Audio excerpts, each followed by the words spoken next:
di bait suci. Perkara ajaib pun terjadi, kuasa mujizat nyata, karena Roh Allah sedang bekerja. Selamat pagi kekasih Yesus Kristus. Majelis Jemaat dan tim multimedia GKPI Rawamangun mengucapkan selamat berjalan dan selamat menjalani hari-hari kita bersama dengan Roh Kudus. Wah, hebat sekali, sekarang kita punya teman berjalan. Kalau selama ini kita hanya mengandalkan orang, bahkan pikiran kita menjalani kehidupan ini. Tapi dengan bergabungnya, dengan kita berikan pikiran kita dikuasai oleh Roh Kudus, maka kita sekarang punya teman yang baru, yakni Roh Kudus. Kalau dia kita biarkan mendrive, menyetir, mengarahkan pikiran kita, maka kita akan mengalami pengalaman-pengalaman yang baru. Tidak lagi seperti hari-hari yang dulu, karena yang dulu telah berlalu. Sekarang kita mengejar ke depan bagaimana kebersamaan dengan Roh Kudus.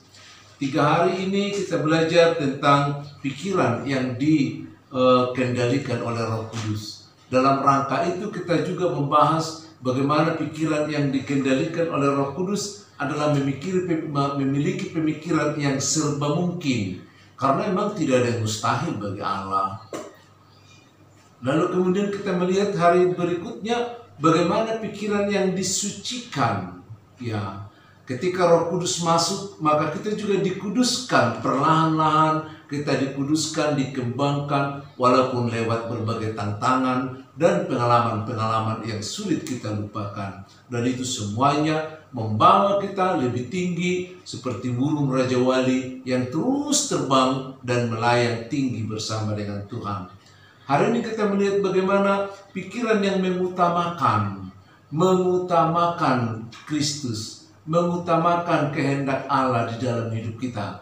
Jadi kalau selama ini kita kan selalu mengutamakan diri kita sendiri dengan egoisme kita. Tapi sekarang kita akan mulai melihat bagaimana pikiran kita akan selalu mengutamakan Kristus. Tapi semuanya ini hanya orang-orang yang mulai memberikan pikirannya kepada Tuhan. Sehingga pikiran Tuhan, pikiran Kristus ada di dalam kita. 1 Korintus 2 ayat yang ke-16. Ketika kita sudah memiliki, sudah memungkinkan oleh kuasa Roh Kudus, dialiri oleh pemikiran oleh Roh Kudus, maka kita akan mengutamakan kehendak Bapa di surga, bukan kehendak kita lagi. Jadi pertumbuhan iman kita adalah setiap hari semakin lama semakin kita mereduksi, mengurangi, memperkecil keinginan kita sehingga menjadi semakin besarlah keinginan Tuhan di dalam diri kita. Misalnya kita lihat perjalanan Paulus dalam hidupnya sampai dia mengambil kesimpulan bahwa bagiku hidup adalah Kristus. Ya, mungkin kita hidup karena mempertahankan generasi, ya. Mungkin kita hidup untuk harta, untuk banyak hal. Tapi orang yang sudah mulai bertumpu di dalam Kristus, dia akan melihat bahwa hidupnya adalah untuk Kristus. Dia hidup karena Kristus, maka kematian bagi dia dalam menjadi sebuah keuntungan. Nah, kalau Kristus sadar, kalau Roh Kudus semakin ada di dalam diri kita, kita semakin diperbaiki, maka kekudusan semakin bekerja, maka kita juga akan melihat bahwa hidup itu tidak lagi menjadi keinginan kita, tapi semakin menjelma bahwa hidup kita adalah untuk Kristus.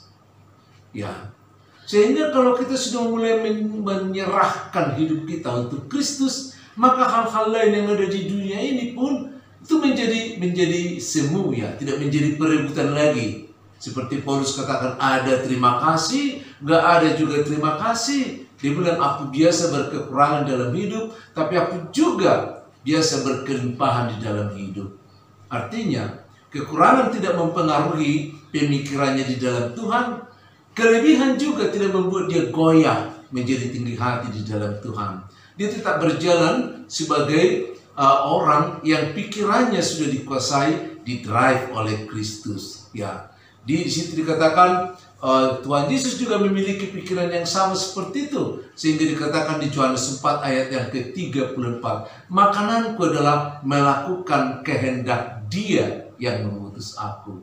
Coba kalau kita katakan sering menyanyikan hidup ini adalah kesempatan dengan menangis, tapi lupa bagaimana bergumul untuk mereduksi, mengurangi kepentingan-kepentingan kita di dalam hidup ini. Ya. Jadi mengenai kebutuhan kita, orang-orang yang sudah ada di dalam Kristus, kita akan melihat itu menjadi sesuatu yang bukan utama, bisa menjadi sekunder, bisa menjadi tertier. Seperti Paulus katakan, aku biasa hidup berkekurangan, dan aku juga biasa hidup dalam berkelebihan. Kekurangan tidak membuatnya menyumpahi Tuhan dan marah, dan juga kelebihan tidak membuat dia menjadi goyah, sehingga dibawa oleh harta itu seperti banyak orang sekarang. Ya. Kedua, mengenai harga diri yang seringkali membuat kita menjadi marah-marah, berantem, cekcok, dan lain sebagainya. Bagi orang-orang yang pikirannya sudah didrive oleh Roh Kudus, masalah harga diri tidak menjadi persoalan lagi. Ya, karena yang penting bagi dia adalah bagaimana mencapai kehidupan yang kekal, bagaimana memuliakan Allah. Sekalipun kadang-kadang kita harus mendapat banyak persoalan, fitnahan, dan lain sebagainya. Coba diperhatikan. 1 Korintus 4 ayat yang ke-12 sampai 13, demikian firman Tuhan. Kami melakukan pekerjaan tangan yang berat. Kalau kami dimaki, kami memberkati. Kalau kami dianiaya, kami sabar. Kalau kami difitnah, kami tetap menjawab dengan ramah. Kami telah menjadi sama dengan sampah dunia. Maaf, saya harus bacakan terus ya, karena ada kata-kata yang sulit kita dengar. Sama dengan kotoran dari segala sesuatu sampai pada saat ini. Saya seringkali konsultasi dengan banyak warga jemaat. Persoalan-persoalan di rumah tangga, di masyarakat seringkali hanya karena harga diri. Bahkan tidak sedikit gereja banyak yang porak-poranda hanya karena harga diri. Tapi bagi orang-orang yang sudah ada di dalam Tuhan, harga diri tidak lagi menjadi fokus. Harga diri tidak lagi menjadi sesuatu yang harus dipertahankan. Bahkan kalau kita baca tadi dari 1 Korintus 4 ayat 12 sampai yang ke-13 itu sungguh ajaib sekali, karena kepada kita diperkenalkan bagaimana orang-orang yang ada di dalam Tuhan tidak lagi mempersoalkan hal-hal yang seperti itu. Tapi kembali, itu hanya orang-orang yang sudah mau pikirannya didrive oleh Roh Kudus. Roh Kudus bekerja di dalam dia, maka dia mampu dihina, difitnah, dan lain sebagainya. Dianggap sampah dan bahkan yang paling kotor. Dan itu yang menjadi pelajaran rohani bagi kita. Karena itu pasti akan kita hadapi. Pasti akan kita hadapi. Itu yang harus kita lalui dalam hidup ini. Pengalaman ini pasti kita hadapi kalau kita mau meningkatkan iman kita. Bahkan kalau kita baca juga mengenai harta. Orang-orang yang dikuasai oleh Roh Kudus, pikirannya sudah berbeda. Dia tidak lagi menjadi membuat harta sesuatu yang menjadi ukuran bagi dia. Kalau kita masih membuat harta menjadi ukuran, tapi orang-orang yang percaya itu sudah sangat terbalik. Coba diperhatikan Filipi 3 ayat yang ke-8. Saya baca di sini. Malahan segala sesuatu kuanggap rugi karena pengenalan akan Kristus Yesus Tuhanku. Lebih mulia daripada semuanya.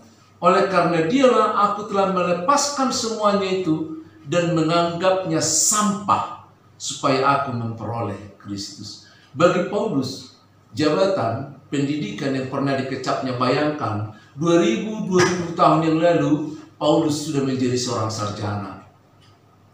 10 tahun yang lalu, 25 tahun yang lalu, gelar sarjana itu masih sangat langka di Indonesia.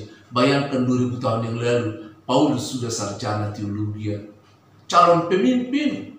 Bahkan ketika membasmi orang Kristen, dia yang mengambil surat dari para imam. Ya, seorang pemimpin harapan bangsanya.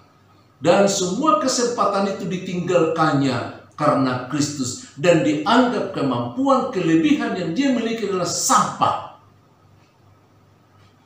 Sayang banyak orang memungut-mungut sampah itu sekarang. Dan dianggap itu kesuksesan. Tapi biarlah, saudara-saudara, mari kita mengutamakan keinginan Tuhan di dalam diri kita. sebagai satu tanda dan sebuah perjuangan kalau Roh Kudus sudah mendrive pikiran kita. Perlahan-lahan semuanya itu nanti akan diubah karena Kristus menginginkan kita menjadi seperti Dia. Shalom. Roh Kudus hadir di sini, mengalir di bait suci. Perkara ajaib pun terjadi, kuasa mujizat nyata, karena Roh Allah sedang bekerja. Tiada yang mustahil dan tiada yang sukar bila Roh Allah turut bekerja. Tiada yang mustahil bagi orang percaya, karena Roh Allah turut bekerja di antara